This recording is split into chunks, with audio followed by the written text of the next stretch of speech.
नमस्कार। अगला हमारा जो टॉपिक है मुगल कला का पतन। शाहजहां के पश्चात औरंगजेब ने जब शासन संभाला तो कला पर कुठाराघात हुआ। वो था, उसको चित्रकारी का कार्य पसंद नहीं था, वो कठोर था, वो कठोर शासक था। उसने अपने भाइयों की हत्या कर दिल्ली की सत्ता हासिल की थी। वो अपने भाइयों का नहीं हुआ तो चित्रकला को क्या मानेगा। उसने अपने पिता शाहजहां को भी कैद खाने में डाल दिया था। वह कला घृणा करता था, कला से क्या करता था, वो नफरत करता था। वह इसे धर्म विरुद्ध मानता था। वह कहता था ये हमारे धर्म के विरुद्ध है। उसने अपने पुरखों को बनाए हुए भित्ति चित्रों का सफेदी पुतवा दी और जितने भी चित्रकारी का कार्य हुआ था भित्ति चित्रों से, जो दीवारों पे जो चित्र बनाए जाते हैं उसे भित्ति चित्र कहते हैं।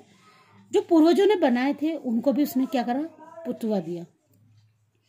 उसने कलाकारों को चित्रांकन छोड़ने पर बाध्य कर दिया और जो कलाकार थे उनको बाध्य कर दिया कि तुम्हें चित्रकारी का कार्य करना छोड़ना पड़ेगा। जो बरसों पुराने चित्रकार थे उनको भी रियासत छोड़ना पड़ा। फलस्वरूप कलाकार इधर उधर की रियासतों में शरण लेने चले गए। उनको पता था क्योंकि उनको एक ही काम आता था चित्रकारी का। अब उनसे वो भी छीन लिया तो कहाँ जाएंगे, एक दूसरे की रियासतों में चले गए। औरंगजेब के समय मुगल कला का सूरज ऐसा अस्त हुआ कि फिर कभी उदय नहीं हुआ। औरंगजेब के पश्चात के शासक विलासिता में डूबे रहे। एक लास्ट मुगल कला का एक शासक था औरंगजेब, जिसने अपनी पूरी सत्ता का क्या कर दिया, विनाश कर दिया। जब उन्हें अपनी ही सूध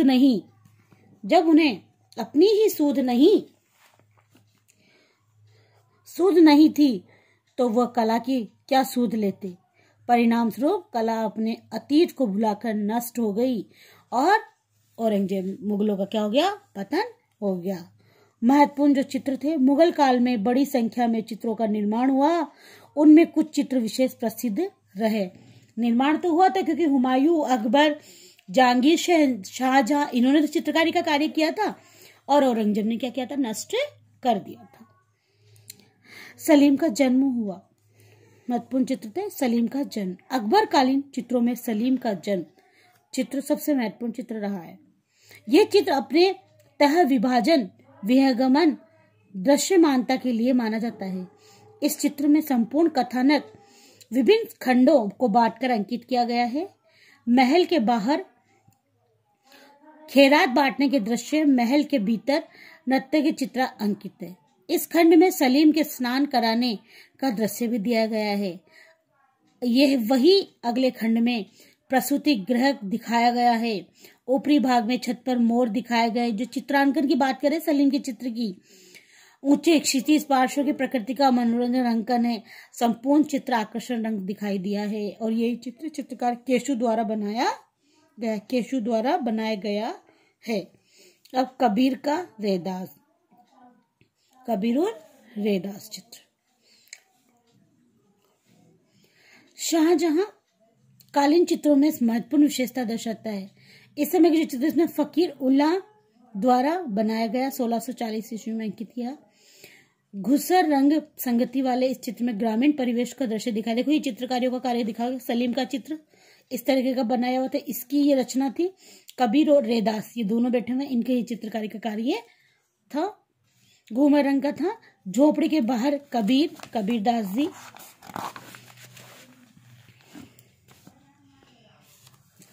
जी कपड़ा बुन रहे थे।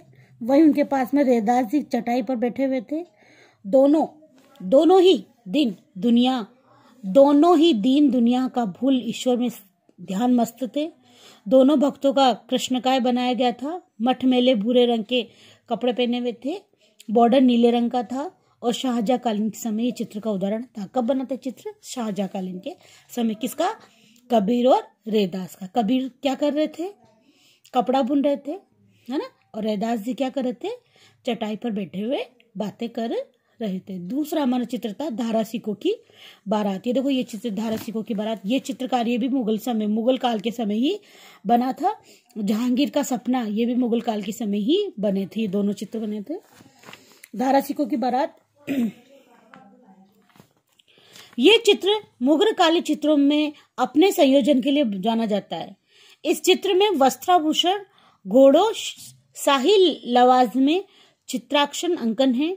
दूल्हे के परिधान में घोड़ी पर सवार था धारा, पीछे घोड़े पर शाहजहां, हाथियों पर राज परिवार स्त्रियों के साथ में जा रहा है। आकर्षक ढंग दिखाया गया। बारात के स्वागत के लिए हाथ जोड़े खड़े हैं। पुरुषों के अंकन दिखाया गया है। सीन देखो ऐसा दिख रहा है। पार्श्व आतिशबाजी की सजावट, चित्रकारी की सुंदर कल्पना दिखाई दे रही है। मारुकृत्या एक चश्म बनाई गई है। ये चित्र हाजी मदानी द्वारा बनाया गया। प्रश्न आ जाए, धारा सिखों की बारात का चित्र किसने बनाया था? तो किसने बनाया था? हाजी मदानी ने बनाया था। ये क्वेश्चन बन सकता है बोर्ड में। जहांगीर का सपना, ये भी एक चित्र बना है। ये चित्र जहांगीर के प्रिय चित्रकार अब्बू हसन द्वारा बनाया गया था। जहांगीर का सपना किसने बनाया था? प्रश्न आ जाए, अब्बू हसन ने। इस चित्र में जहांगीर को ईरानी शाह अब्बास से गले मिलते हुए दिखाया गया है। ईरानी शाह किससे मिल रहे? ईरानी शाह अब्बास से गले मिलते हुए दिखाया गया जहांगीर को। वास्तव में दोनों शासक कभी मिले ही नहीं थे। ये चित्र उस दौर का है जहां जहांगीर ईरानी सफ़ी सुल्तान के साथ रिश्ते मधुर नहीं थे। चित्रकार अब्बू हसन ने चतुराई से इस चित्र का निर्माण किया था और वह विश्व विजेता के भाव में अंकित किया गया। चित्रकुवक में ग्लोब पर जहांगीर शेर व शाह अब्बास की भेड़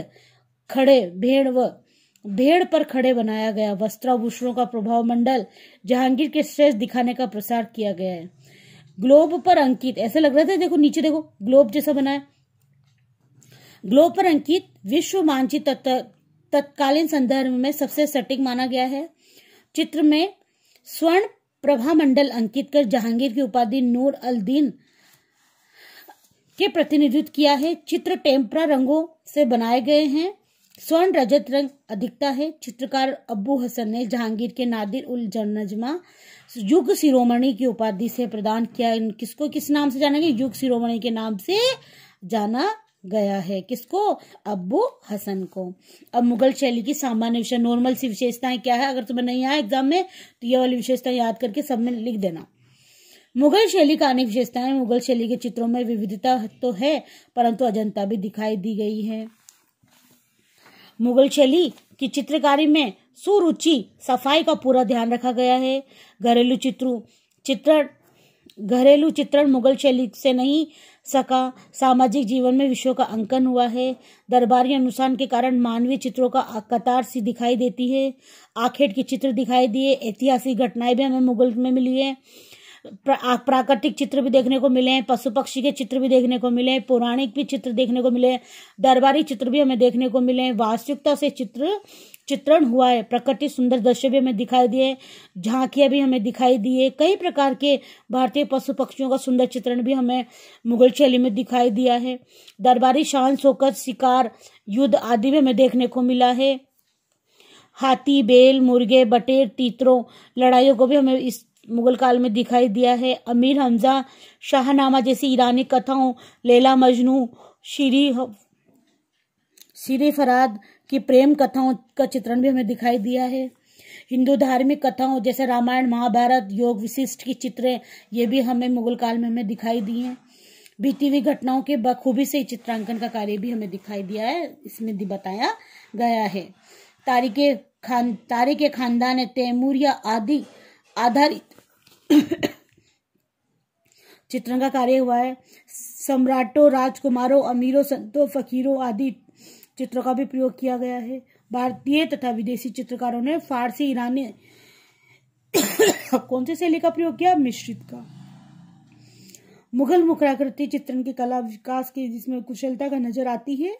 रंग योजना चित्रों का पृष्ठभूमि प्राय धुंधले अर्थात उदासीन शीतल रंगों का भी प्रयोग हुआ है। कपड़ों, पर्दों, कालीनों के साथ समान इनका भी प्रयोग हुआ है।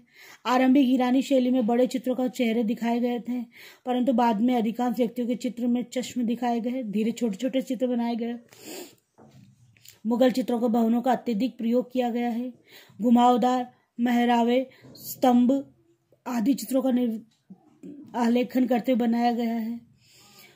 परकोटे, कंगूरे, बुर्जियां आदि विशेषताएं रही हैं। मुगल दरबार में यूरोपियन कला का प्रभाव रहा है। है ना, और अपनी निजी विशेषता जिसमें अलंकार योजनाएं, संगत रंगों का प्रयोग, शीतलता का प्रयोग, कोमलता का प्रयोग, सीमा रेखाओं का प्रयोग, गोलाई का उभार आदि चित्रों का इसमें अंकन किया गया है। मुगल चित्रशैली अनेक करने से स्पष्ट रही है। बादशाहों के उनके मुताबिक दरबारी कला रही है जिसने जनजीवन को झांकी देश में निछावर कर दी। यह चित्रकला जनसाधारण के जीवन में दूर रही है, कभी भी उसका संबंध लोक भावना से नहीं रहा। मुगल कला वैभव विकास टाट बाट से खोई रही है। उनके अधिकांश चित्र इतने मूल्यवान होते हैं कि साधारण जनता इतना व्यय नहीं कर पाती। हमारा पार्ट जो 2 है मुगल चित्रशैली वो पूर्ण हुआ। अच्छा लगे तो लाइक करना। धन्यवाद।